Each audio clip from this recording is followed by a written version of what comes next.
लड़की ट्रेडमिल पर एक्सरसाइज कर रही है, लेकिन इस वक्त जिम खाली था। एक ठरकी बूढ़ा सुरक्षा गार्ड निगरानी में लड़की की सुंदर फिगर को देख रहा है। उस लड़की को इसमें ज्यादा मजा नहीं आ रहा था, इसलिए वो ट्रेडमिल की गति को सबसे तेज कर देती है। इस वक्त रात के 11 बज रहे थे, तभी एक दुर्घटना घटी।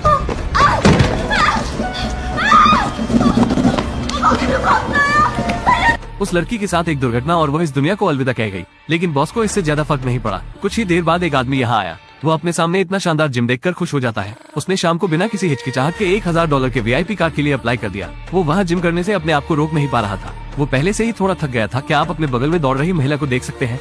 इस दृश्य ने उसे फिर दांत पीसने पर मजबूर कर दिया। तभी मशीन खराब हो गई। स्विच ने अपना काम करना खो दिया है। उसने मदद के लिए अपने बगल वाली महिला को बुलाने की भी कोशिश की, लेकिन महिला वहाँ नहीं थी। जब वो पीछे मुड़ा तो महिला सचमुच उसके पैर पर आकर बैठ गई थी। वजन बढ़ने के साथ साथ उनके पैर धीरे धीरे मुड़ने लगे।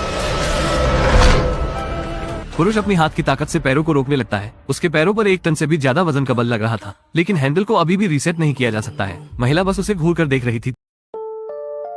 आखिर ऐसा कैसे हो सकता है? लड़के को एक जादुई पेन मिल जाता है। उसने दीवार पर एक दरवाजा बनाया, फिर वो खुल जाता है। अब उसने एक कुंडी बनाई और दरवाजे को लॉक कर दिया, लेकिन वो डेविड को उसके पीछे आने से रोक नहीं सका। अपने पीछे डेविड को आते देख एनी ने पेन से फर्श पर 2 घेरों को बनाया, लेकिन वो लड़का आश्चर्यचकित था कि वो क्या कर रही थी। जब एनी की पेंटिंग पूरी हो गई तो लड़के ने सोचा था कि यह एक साइकिल है, लेकिन उसे नहीं पता था कि यह एक मोटरसाइकिल थी। उन दोनों ने अपने हेलमेट पहने, फिर अपनी पसंदीदा मोटरसाइकिल पर बैठकर वहाँ से भागने लगे। अगले पल डेविड के साथ दुर्घटना हो जाती है। कार उसे उड़ा देती है, लेकिन डेविड को बिल्कुल भी चोट नहीं लगी थी। वो कार को लेकर उन दोनों के पास पहुंचने में कामयाब हो जाता है, लेकिन मोटरसाइकिल का कार से क्या ही मुकाबला। एक तेज मोड़ और कार दूर जाकर गिरती है। अब तक जिम और एनी घर पहुंच चुके थे। वो जानते थे कि डेविड उनका पीछा इतनी जल्दी नहीं छोड़ेगा, इसलिए उन्हें उससे निपटने के लिए कोई रास्ता खोजना पड़ेगा। जब डेविड वहां पहुंचता है तो अंधेरा हो चुका होता है। जिम उसी का इंतजार कर रहा था। वो अपनी जादुई कलम को निकाल लेता है। डेविड उसे लेने वाला था, लेकिन वो पीछे आ रही रोशनी पर ध्यान नहीं दे रहा था। अगले पल उसे एक JCB ने पकड़ लिया। उन लोगों ने उसके लिए पहले ही जाल बिछा दिया था। हालांकि डेविड दरवाजे पर अपने आप को रोक लेता है। उसका भाई उसे अंदर भेजने में पूरा दम लगा रहा था। उन्हें एहसास नहीं हुआ कि डेविड की ताकत इतनी ज्यादा होगी। उसने JCB को तोड़ दिया था। ये देखते हुए कि द्वार सुरक्षित नहीं है, वो अपने भाई को बचाने के लिए वहाँ पहुंचा।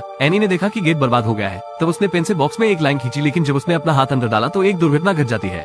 डाकू ने बंदूक का बैरल खोला, फिर उसने मैगजीन में 7-62 मिलीमीटर की गोलियां डाली। फिर वो पहले से बनाए बंकर में नीचे लेट जाता है। वो सैकड़ों अरब डॉलर को ला रहे ट्रक का इंतजार कर रहा था, लेकिन जब ट्रक के चालक ने उसके सामने सड़क पर रेत का ढेर देखा तो उसने महसूस किया कि कुछ तो गड़बड़ है। इसलिए उसने जॉयस्टिक को पकड़ा और छत के कैमरे को चारों तरफ करके देखने लगा। उसमें उन्हें कुछ असामान्य नहीं मिलता है, लेकिन जैसे ही चालक सावधानी से ट्रक को रेत पर ले जाता है, कार की पहिए रेत में धंसने लगते हैं। इससे कोई फर्क नहीं पड़ता कि वो ट्रक को निकालने की कितनी कोशिश करता है, लेकिन उससे कोई फायदा नहीं होता है। जैक तुरंत अपनी स्नाइपर राइफल निकाल लेता है। फिर वो ट्रक के सामने बाएं टायर पर निशाना लगाकर गोली चला देता है। चालक और एस्कॉर्ट पूरी तरह से डरे हुए थे। फिर वो जॉयस्टिक को पकड़कर उनके सामने रेत के टिब्बे पर गोली बरसाने लगते हैं। फिर उन्होंने अपने रेडियो को पकड़ लिया। फिर हेडक्वार्टर से मदद के लिए लोगों को बुलाने लगते हैं, लेकिन जब तक मुख्यालय में ऑपरेटर उनकी सटीक लोकेशन का पता लगा पाते, एक और डाकू एक फ्लेम थ्रोअर के साथ ट्रक के सामने आ जाता है। एक जोर से धमाके के साथ विशाल ट्रक में आग लग गई। चालक और एस्कॉर्ट दरवाजे में लात मार बाहर भागने लगते हैं। आखिर कैसे आदमी का हाथ धीरे धीरे पारदर्शी होता जा रहा है? उस आदमी को इसके बारे में कुछ भी पता नहीं है, क्योंकि जॉर्ज ही एकमात्र ऐसा व्यक्ति है जो इसे देख सकता है। वो डरा हुआ है,